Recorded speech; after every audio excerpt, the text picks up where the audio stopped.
तो hello guys, कैसे हैं आप लोग। आप सभी का स्वागत है। पिछले एपिसोड में देखा था दोनों गुस्से के मारे एक दूसरे पे बहुत ही बड़े बड़े अटैक कर देते हैं, लेकिन एट द एंड हमारे मेन कट्टा का अटैक काम नहीं आता, लेकिन दुश्मन का अटैक काम आता है। और देख सकते हैं हमारे मेन कट्टा की छाती में कैसा लग जाता है। कमीना भी कहता है बड़ा आया था मुझे मारने वाला साले, बाप हो तुम सबका।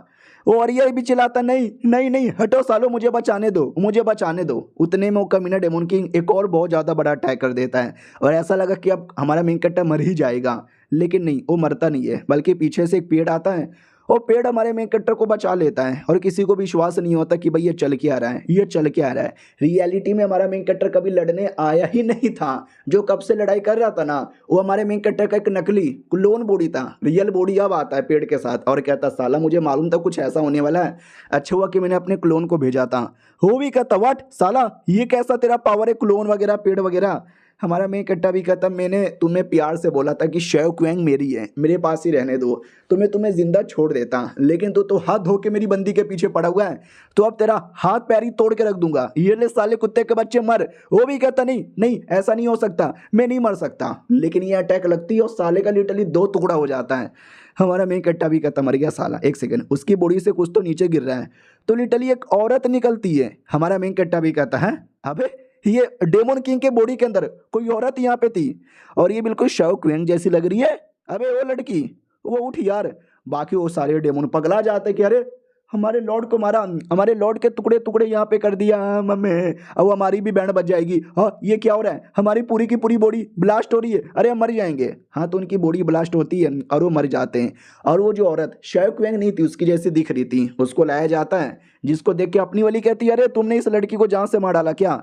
हमारा मेन कट्टा भी कहता रहे मैंने इसको नहीं मारा, मैंने तो डेमन को मारा था, ये तो शायद ऑटोमेटिक ही मर गई होगी, उसकी बॉडी के अंदर थी, लेकिन ये तुम्हारी तरह क्यों दिख रही है। हाँ यार ऐसा क्यों, तुम्हारी जुड़वा बहन है क्या यार। तो शेव क्वीन भी कहती वेल मुझे कभी लगा नहीं था इस औरत के साथ वापस कभी मुलाकात होगा। हाँ एक है, एक पुरानी कहानी, एक पुराना रिश्ता है हमारा। हमारा मेन कट्टा भी कहता अच्छा तो जानती हो क्या, थोड़ा डिटेल में बताने का कष्ट करोगी। और उसके बाद वो पूरी कहानी बताती है और कहानी बेसिकली ये था कि मैं और ये जो है ना हम दोनों एक है और हम दोनों बेसिकली डेमन किंग के ही एक अंश है। तो हमारे मेन कट्टा को विश्वास नहीं होता। व्हाट, हाँ अबे क्या बकना चाहती हो, ये तो सुनने से कितना इम्पॉसिबल लगता है, अबे मोटी होश में आना। वो भी कहती क्या वो चैन से सोने भी नहीं देते हैं। हमारा मेन कट्टा भी कहता सुनिए क्या कहती है, तो वो भी कहती है कि हाँ मैं बताती हूँ एग्जैक्ट डिटेल क्या है, मैं तो एक भूत हूँ, लेकिन पहले तो इंसान यहाँ पे थी, कभी ना कभी तो मैं मर चुकी रहूंगी। तो मुझे ये याद नहीं मैं कब मरी कैसे मरी, लेकिन मरने के बाद मेरे को एक मेमोरी याद है, जिस मेमोरी के अंदर है ना जब मैं पैदा हुई थी, तो जब पैदा हुई थी तो मुझे ये पता चला कि मैं रियलिटी में किसी मतलब ऐसा जो नॉर्मली पैदा होते हैं ना, नॉर्मली पैदा नहीं हुए थे, उस डेमन किंग ने अपनी आत्मा के कई टुकड़े किए थे और एक छोटा सा टुकड़ा मेरी माँ के कोख में डाला था। तो उसकी माँ के कोख में जो बच्चा पैदा हुआ वो बच्चा बेसिकली मैं ही यहाँ पे थी। तो ये भी कहती oh my God, oh my God God God God God God God God God God, ये तो कहानी में बहुत ही बड़ा ट्विस्ट आ चुका है, ट्विस्ट पे ट्विस्ट पे ट्विस्ट है।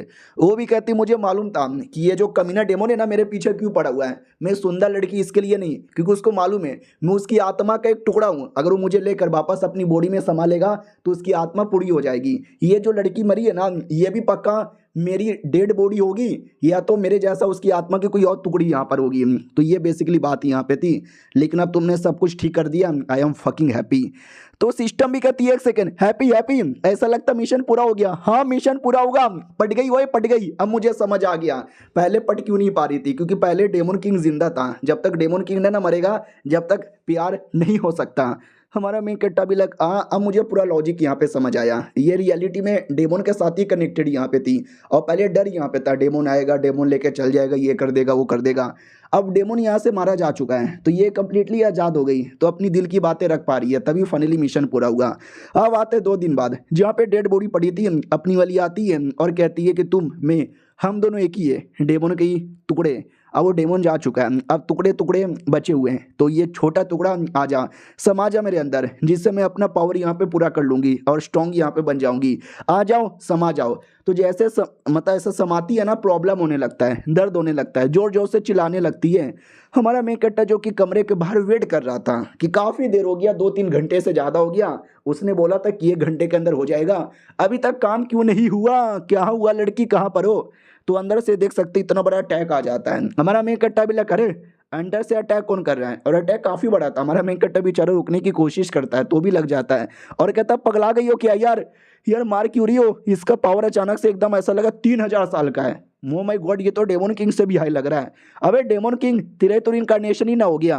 वो भी कहता तुम्हें क्या लगा था तुम्हारी बंदी मेरी बॉडी पे कब्जा कर लेगी, लेकिन उल्टा मैंने तुम्हारी बंदी के बॉडी पे कब्जा यहाँ पे कर लिया है। कोई नहीं बचेगा, कोई नहीं बचेगा, सब मेरे पास वापस आएंगे सब। हमारा मेन कट्टा भी कहता रे नहीं शव क्वेंग ऐसा कैसे हो सकता है। वो भी कहती है ऐसा हो चुका है, अबे तू तो गया बीड़ू। उतने में हमारा वॉरियर बीच में एंट्री मार लेता है और कहता है शव क्वेंग आई मीन डेमन किंग के बच्चे, गलत हो रहा है ये सब, मार डालेंगे तुझे। वो भी कहती है मुझे कोई नहीं मार सकता, अब मैं वापस आ चुका हूँ। वॉरियर भी कहता रही ये तो वाकई में वापस आ चुका है विथ मोर पावर।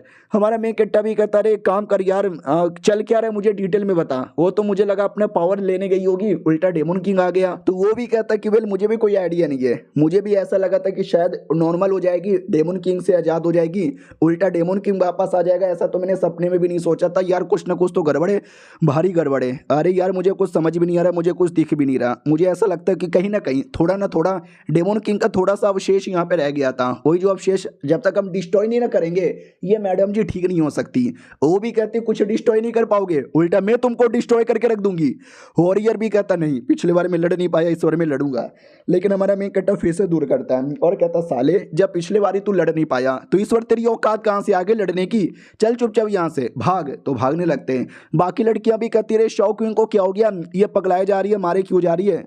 वॉरियर भी कहता है लेकिन जो बॉडी में छोटा सा अवशेष बचा हुआ है ना, कुछ भी करके उसको ढूंढना है और ढूंढ के मारना है और तोड़ना है, उसको डायरेक्ट नहीं तोड़ सकते। तो ये तलिस्मैन लो, तलिस्मैन का यूज करो, काम हो जाएगा। हमारा मेन कट्टा भी कहता ला बेटे पहले यहाँ से निकल, लेकिन वो निकलने भी नहीं देती, सामने आ जाती। वो कहती ना ना कहाँ जाएगा।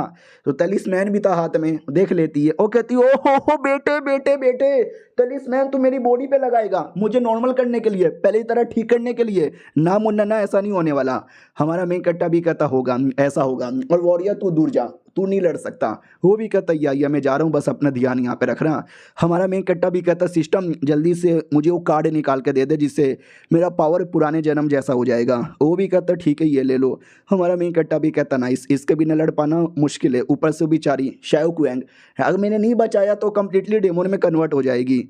वो भी कहती है ठीक है कर सकते हो, लेकिन स्पिरिचुअल सोर्स नहीं है, बिना स्पिरिचुअल सोर्स का गॉड लोग को आइडिया लगेगा, गॉड लोग आके कहीं हमारी ले ना ले, डर लग रहा है। हमारा मेन कट्टा भी कहता है छोड़ यार, गॉड लोग से ज़्यादा भी मुझे अपनी बंदी की जान बचाना है, तो आई एम फकिंग रेडी। देख सकते हैं पुराने जन्म का पावर में आ जाता है और लड़ने को रेडी हो जाता है। और ये चैप्टर यहीं पे ख़त्म, मिलते हैं किसी और वीडियो में, जब तक के लिए बाय बाय।